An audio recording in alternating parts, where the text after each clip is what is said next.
Hello student, स्वागत है आप सभी का इस वीडियो में। तो बच्चों, जैसा कि आप सभी को पता है कि एमपी बोर्ड में मासिक टेस्ट जो स्टार्ट हो चुके हैं, तो उसमें आज हम जो है आपको कक्षा 10वीं के विषय सामाजिक विज्ञान का पूरा सॉल्यूशन इस वीडियो में प्रोवाइड करने वाले हैं। तो चलिए स्टूडेंट्स, आज की इस वीडियो को हम शुरू करते हैं। इससे पहले अगर आप इस चैनल पर पहली बार आए बच्चों, तो इस चैनल को आप सब्सक्राइब करके बेल आइकन को जरूर प्रेस कर लें, क्योंकि आपके सभी पेपर का सॉल्यूशन हमारे इस चैनल पर डेली अपलोड किया जाएगा। बच्चों, आप यहाँ देख सकते हैं, देखिए मासिक टेस्ट पेपर कक्षा 10वीं विषय आपका सामाजिक विज्ञान है, जिसमें आपका जो टोटल आपको जो 20 नंबर का पूछा गया है। तो चलिए स्टूडेंट देख लेते हैं इसके हम क्वेश्चन और आंसर। तो देखिए सबसे पहला सब आपका देखिए इसका समय जो है 1 घंटा आपका रहेगा। तो पहला क्वेश्चन है आपका, गेरी बॉल्डी पेशे से क्या था? जी हाँ, आपको ये पूछा गया। तो देखिए सबसे इसका आंसर होगा आपका नाविक। जी हाँ, नाविक राइट आंसर हो जाएगा स्टूडेंट्स। इसका आपका द जो है राइट आंसर आपका द वाला हो जाएगा, नाविक।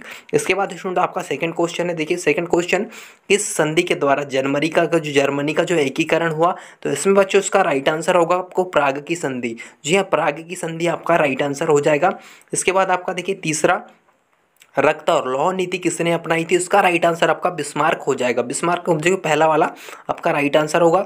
इसके बाद स्टूडेंट्स आपका देखिए चौथे में आपको पूछा गया कौन सा संसाधन अचक्रीय है? तो अचक्रीय आपका जो कोयला हो जाएगा। कोयला आपका जो इसका राइट आंसर होगा स्टूडेंट्स, पहले वाला कोयला राइट आंसर हो जाएगा। इसके बाद आपका पांचवा है। तो पांचवे में आपको पूछा गया किस प्रांत में सीढ़ीदार खेती की जाती है? तो इसका राइट आंसर द होगा उत्तरांचल। जी हाँ, उत्तरांचल में सीढ़ीदार खेती की जाती है। इसके बाद आप यहाँ देख सकते हैं प्रश्न क्रमांक 6, जेडीपी क्या अर्थ है? जेडीपी का क्या अर्थ है? तो इसका राइट आंसर आपका अ वाला हो जाएगा, सकल घरेलू उत्पाद। नहीं सॉरी, आपका जो बी वाला इसका राइट आंसर होगा सकल घरेलू उत्पाद, आपका इसका राइट आंसर हो जाएगा बच्चों। इसके बाद आप आगे यहाँ देख सकते हैं बच्चों, कुछ इस तरीके से आपको चाहिए। सातवें क्वेश्चन में आपको पूछा गया यूटोपिया मीन्स आपका जो कल्पनादर्श से क्या तात्पर्य है, आपको ये पूछा गया। तो देखिए इसका आंसर आप यहाँ देख सकते हैं, यूटोपिया। आंसर आपको लिखना है यूटोपिया एक आदर्श समुदाय समाज के लिए एक नाम है, जो 1516 में सर थॉमस मोर द्वारा लिखी गई पुस्तक of the best state of A Republic end of the new island utopia of the best state of a republic end of the new island utopia से लिया गया है। जिसमें अटलांटिक महासागर के एक काल्पनिक टापू के एक बिल्कुल उत्कृष्ट लगने वाले सामाजिक राजनीतिक कानूनी तंत्र का वर्णन किया गया है। आगे बच्चों आपको लिखना है इस पद को सुविचारित समुदाय जिन्होंने एक आदर्श समाज बनाने की कोशिश की और साहित्य में चित्रित काल्पनिक समाज दोनों का वर्णन करने के लिए उपयोग किया जाता रहा। इसने दूसरी अवधारणा को जन्म दिया, जिसमें सबसे प्रमुख जो आतंक राज्य था। इस तरीके से आपको पहले क्वेश्चन का आंसर यूटोपिया का आंसर लिख लेना है। इसके बाद तो देखिए आपका सेकंड मीन्स 8वां क्वेश्चन है आपका, इसमें लॉन्ग वाला उदारवाद का क्या अर्थ है? तो देखिए उदारवाद का क्या अर्थ है, आपको कुछ इस तरीके से लिखना है स्टूडेंट। देखिए आप यहाँ देख सकते हैं आपकी स्क्रीन पर, उदारवाद वह विचारधारा जिसके अंतर्गत मनुष्य को विवेकशील प्राणी मानते हुए सामाजिक संस्थाओं के मनुष्यों की सूझबूझ और सामूहिक प्रयास का परिणाम समझा जाता है। उदारवाद की उत्पत्ति को 17वीं शताब्दी के प्रारंभ से देखा जा सकता है। आगे बच्चों आपको लिखना है यहाँ पे, जॉन लॉक को उदारवाद का जनक माना जाता है। आरंभिक उन्नायकों में एडिथ स्मिथ और जेरमी बेंथम के नाम से विशेष रूप से उल्लेखनीय है। इस तरीके से 8वें क्वेश्चन का आंसर आपको ये लिख लेना है। इसके बाद देखिए आपका अगला क्वेश्चन है 9वां, संसाधन किसे कहते हैं? जी हाँ स्टूडेंट्स, आपका संसाधन किसे कहते हैं?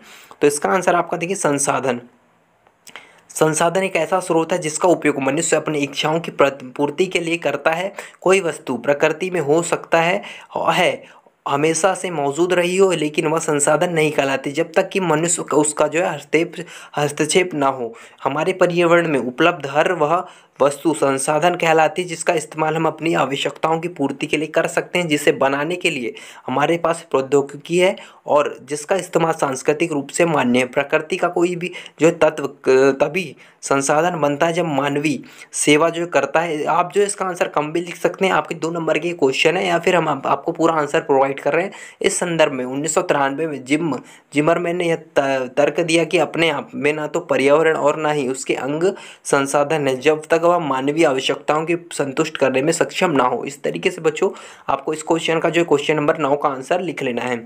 इसके बाद आपका देखिए अगला पूछा गया था आपको, किसी भी देश का विकास किन किन आधारों पर निर्धारित किया जाता है? 10वें क्वेश्चन का आंसर हम देख लेते हैं। तो बच्चों इसका राइट आंसर आपका होगा, देखिए 10वें का आंसर आपको लिखना है, पहला प्रति व्यक्ति है, दूसरा औसत साक्षरता और तीसरा आपका स्वास्थ्य स्थिति। ये क्वेश्चन नंबर 10 का आपका आंसर हो जाएगा। इसके बाद देखिए अगला देख लेते हैं क्वेश्चन नंबर 11, तो क्वेश्चन नंबर 11 में स्टूडेंट्स आपको देखिए 1815 की वियना संधि की 3 विशेषताएं आपको लिखने को बोली गई है। तो इसमें आपका राइट आंसर जो हो जाएगा स्टूडेंट देखिए ये आपको तो वीना जो आपका जो 11वें में वीना संधि की आपको जो विशेषताएं हो पूछी गई, तो देखिए इसके उद्देश्य और जो है विशेषताएं सिमिलर है, तो जो है इसका आंसर जो है आपको ये लिखना है। विशेषताएं में सबसे फर्स्ट में आपको लिखना है ये आपका जो उद्देश्य है और इसकी विशेषताएं सिमिलर हो जाएगी, मीन समान हो जाएगी। तो देखिए इसका पहले में आपको लिखना है उत्तर में नीदरलैंड साम्राज्य की स्थापना, और सेकंड में लिखना है दक्षिण में जेनेवा को पिंडामांड के साथ मिला दिया। थर्ड लिखना है स्टूडेंट्स आपको प्रसा को पश्चिम में नए क्षेत्र दिए गए। चौथे में लिखना है पूर्व में रूस को पोलैंड का एक हिस्सा दे दिया गया। पांचवें में लिखना है फ्रांस में राजतंत्र की पुनर्स्थापना की गई। इस तरीके से आपको लिखना है। आगे आप यहाँ देख सकते हैं, देखिए इसके बाद आपका अगला क्वेश्चन था, देखिए लास्ट वाला, इसमें आपको पूछा गया संसाधन संरक्षण की आवश्यकता क्या है समझाइए, ये आपको पूछा गया था। देखिए इसका आंसर आप यहाँ देख सकते हैं स्टूडेंट्स, संसाधन एक ऐसा स्रोत है जिसका उपयोग मनुष्य अपनी इच्छाओं की पूर्ति के लिए करता है। कोई वस्तु प्रकृति में हो सकता है हमेशा मौजूद रही हो, लेकिन वह संसाधन नहीं कहलाती जब तक कि मनुष्य उसको जो है हस्तक्षेप ना हो। हमारे पर्यावरण में उपलब्ध हर वस्तु संसाधन कहलाती है जिसका इस्तेमाल हम अपनी आवश्यकताओं की पूर्ति के लिए कर सकते हैं, जिसमें बनाने के लिए हमारे पास प्रौद्योगिकी और इसका इस्तेमाल सांस्कृतिक रूप से मान्य है। प्रकृति का कोई भी तत्व सभी तक संसाधन बनता है जब तक मानवीय सेवा करता है। इस संदर्भ में 1933 में जिम्मरमैन ने यह तर्क दिया था कि अपने आप में न तो पर्यावरण है और न ही उसके अंग है, संसाधन तब तक और मानवीय जो है आवश्यकताओं को संतुष्ट करने में सक्षम ना हो। और थोड़ा सा आपको इसके बारे में एक्सप्लेन कर देना है कि ये क्यों हमारे लिए जो जरूरी है।